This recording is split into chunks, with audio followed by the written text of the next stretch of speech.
Okay. Um, I think I'm gonna make for you, for our first video, I'm gonna go through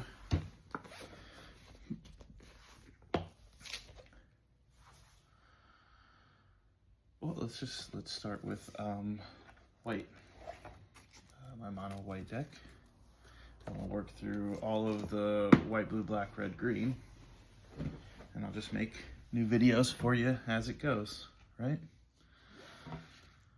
So for mono white, I play Rebels, which is Lynn Sivvy, Defiant Hero.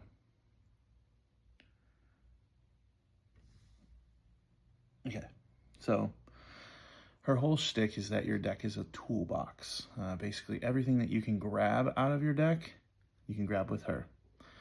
And every Rebel that you play has a different use or a different thing that it's doing. The reason that I built her for my mono white is because she was my very first competitive Magic deck. Back in the day, when I very first started playing, it was called Type 2. If that's what Standard was called, it was called Type 2. And Lynn Sivvy was my favorite card back when I was a kid, because I just love the fact that I could constantly search for my creatures and go get them, and I didn't have to wait, you know? And so for the most part, every creature that we're playing in the deck is a Rebel. So we have our 1-drops, and we have our 2s, and they're all different. They all do different things, and I'll explain each of them after I get them laid out. All of our 3 converted mana cost guys, there's a lot of 3s, a lot of 3s. Our 4 converted mana cost guys, and our 1 non-Rebel card, which is Sun Titan. And Sun Titan's just a great card to be able to grab guys that have died out of your graveyard, rebirth artifacts, and enchantments that get destroyed. We get to bring them back with Sun Titan, so he's just a really good, like, versatile white card that I play just because it's great. So we've got our 1 CMC guys, and a lot of, so I'll just pull the ones that help with the toolbox aspect, because a lot of Rebels will actually search for other Rebels, which is awesome, because when you start to grab them from your deck with Lynn Sivvy, you can actually just mana sink into your Rebels to go get your other Rebels. So you have more than just Lynn Sivvy that toolboxes, and this one's actually just really good. So I actually love this card, because if you play one of the enchantments that says you can block any number of creatures, this is actually just a board wipe by himself, because you block with him on everyone, and if they have trample, you still take damage, but he destroys everybody, and he also searches. So, like, all of these guys can also do that search function that Lynn Sivvy does. So these are usually, like, the first ones that you search out, because you want that toolbox. You want to be able to just continue to grab dudes that you need in certain situations, like Children of Corliss. So let's say somebody tried to, like, alpha strike you, and they got you down to, like, 3 health. Well, you can search for Children at the end of their turn, play it, sacrifice it, and then you gain all the life back that you lost, which is fantastic. So this one is a good one, like, if you're at, like, you're like, dang it, I'm about to die. This one can save you. And that's another guy.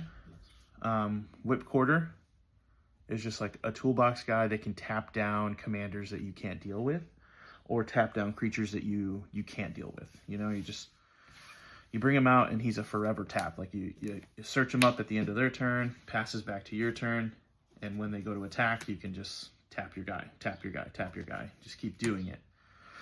Another one that does the tapping, as long as they're small. So it's just another toolbox guy that does tap stuff. Amru Seekers is actually one of the ones that can just sneak in damage. So you just go get him if you're not playing against another white deck, and you just sneak in damage, like sneaking in 2 damage every time. So Task Force is actually a combo piece with Outrider and Core and Worthy Cause. So Task Force says whenever it becomes a target of a spell or ability, it gets +0/+3, which is pretty awesome. And Outrider and Core has a 0 ability that says the next 1 damage that would be dealt to a target creature is prevented. So what you do is you activate, like this, you have Worthy Cause in your hand, which allows you to sacrifice a creature gaining life equal to its toughness. So you have both of these on the battlefield, and you just keep activating Outrider and Core to target Task Force, and you pick any number you want, literally. Like you can pick 100, so it gets +0/+300, and then you play Worthy Cause, sacrificing Task Force, and you gain 300 life. And you can do that as many times as you want because this ability costs 0, so you just keep doing it. And then the buyback on this, you can just get it back, and Lin Civi's second ability allows you to rebuy Task Force from your graveyard, so you can do it again later. So those are just part of a combo. Let's put this Worthy Cause back. And then we've got the Gliders, which are actually really great, as well as the Mercenary Informer. And that is also going to accompany Repelling Scouts, which is a 4-mana one. So this one's flying pro red, this one's flying protection from black. You know, they're both really good in their situations because they're protection of those colors. Mercenary Informer can't be the target of black spells or abilities, so it's kind of like pro black, but it's not really. He just can't be targeted. And then Repelling Scouts can actually be pro any color you'd like.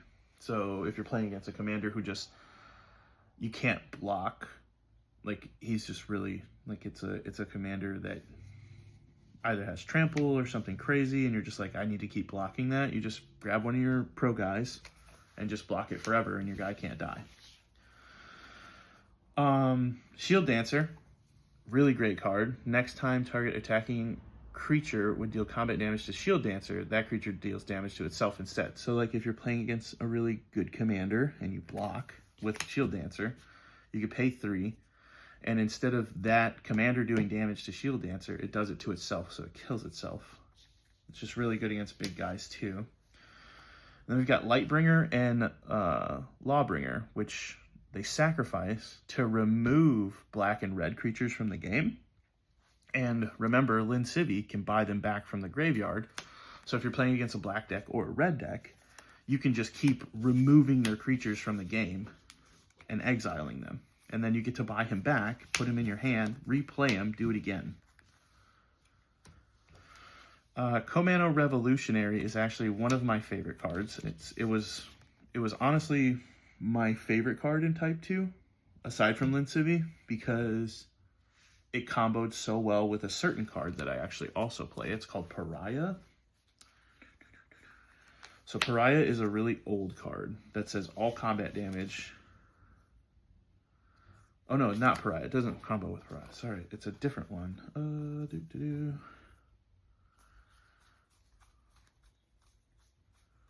Maybe I'm not playing the combo piece. I don't think I am playing the combo piece. I think I cut that because it was too good. It was, yeah. It was the one that lets you block any number of creatures, but Komano just lets you block anything, and you prevent all damage to it. So that's always really good. And then Reveille Squad is a card that you search up after you've like alpha strike somebody, and you put them on the battlefield, and when they go to attack you, you search them up, get them out, and then untap all your guys, and you have blocks now. So it's one of my, it's a really cool card. I have my artifacts that I play, which is Stone, because, well, you play against anything that plays graveyard stuff, you want to be able to keep them from doing it, you know. Mind Stone, which is just a staple. You should have this in every commander. Swiftfoot Boots, which is also one that you should have in every commander where you have a commander that is so vital to your whole operation. Heartstone, which actually is really great for this because everything has an activated ability as far as my creatures are concerned, and this just makes them cost less, so that's great. Pariah's Shield, which will actually turn any of these guys into Komano Revolutionary, which is fantastic, especially if you can put this on like Task Force and then also have Outrider and Core out. So you can just zero this to make it as big as possible and do whatever you'd like, which is really fun. So those are my artifacts.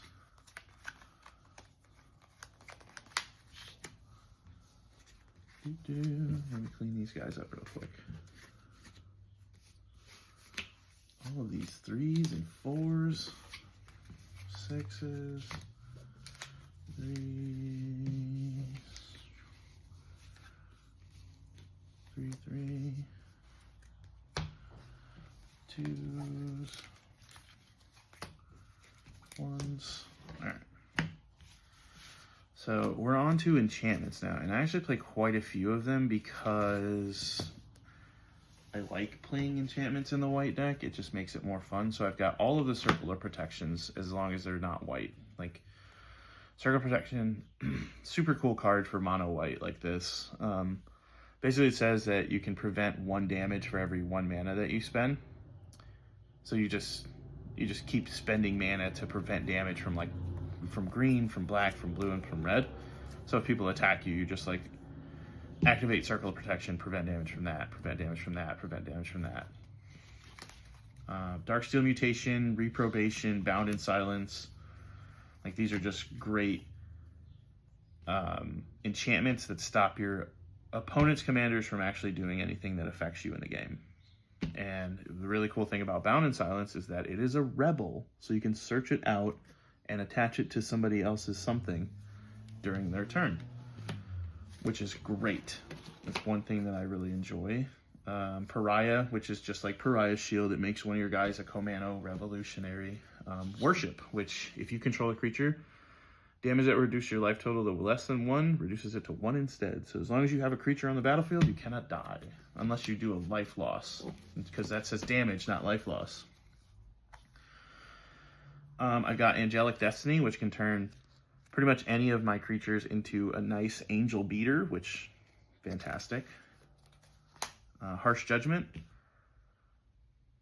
comes into play. Choose a color. If an instant or sorcery of that color would deal damage to you, it does it to its controller instead, which is really great, especially if you're playing against like red. Fantastic. Spiritual Asylum, creatures and lands you control can't be the target of spells or abilities. As long as I'm not attacking, which means I can do my toolbox stuff and I can build out stuff and just kind of keep searching. They can't kill my guys. They can't target them, I guess. They can board wipe and things. And Sphere of Safety, which is just good with all of the enchantments that I play and lets me not get attacked, because it says that they have to pay X every time they attack with a single creature, where X is the number of enchantments I control. So for every creature, you'd have to pay that X. And we've got our spells. So we've got Swords to Plowshares and Path to Exile, which are staples for white. You always play these in white. Brave the Elements, which gives all of my white creatures protection from a color. So if they like playing red board wipes, like Red Wraths, which always do damage, that prevents them. Moment of Silence, which is just a really funny card that I used to play when I was a kid that I still play today. Because it just makes somebody so they can't attack. It's like a fog effect, basically. Orm's Chant, which I really like this one. Target player can't cast spells this turn. If the spell is kicked, their creatures also can't attack. So it's a fog with, like, they can't do anything for the turn. So, like, you pass turn, you tell them during their draw step, pause, and then you cast Orm Chant with Kicker, which just costs 2. And they literally can't do anything for their turn, so they just have to pass it back. Worthy Cause, which we went over, is part of the combo piece already. Mana Tide. So I'm a big fan of random white counter spells. And I think it's really funny to counterspell somebody in white. So that's why I play the cards that I do, like Lapse of Certainty, Dawn Charm, Mana Tithe. These cards are like counterspells. That's all I use them for, is to just be that guy that's doing counterspells in mono white, because I think it's funny. Serene Offering, destroy target enchantment, gain life equal to that enchantment's casting cost, which is just a super good card. I love Blessed Reversal, gain 3 life for each creature attacking you. It's just one of my favorite cards. I used to play it when I was a kid in Type 2 because Urza's Legacy was back then too, and I love this art for it too. Unbreakable Formation, which just, makes it so that way my guys can't die. Super good. Return to Dust lets you exile or remove artifacts or enchantments. If you cast it during your turn, you get to do 2 of them, which is incredible. Lay Down Arms, exile target creature with a mana cost less than or equal to the planes, and it's just super good. Another way to exile stuff.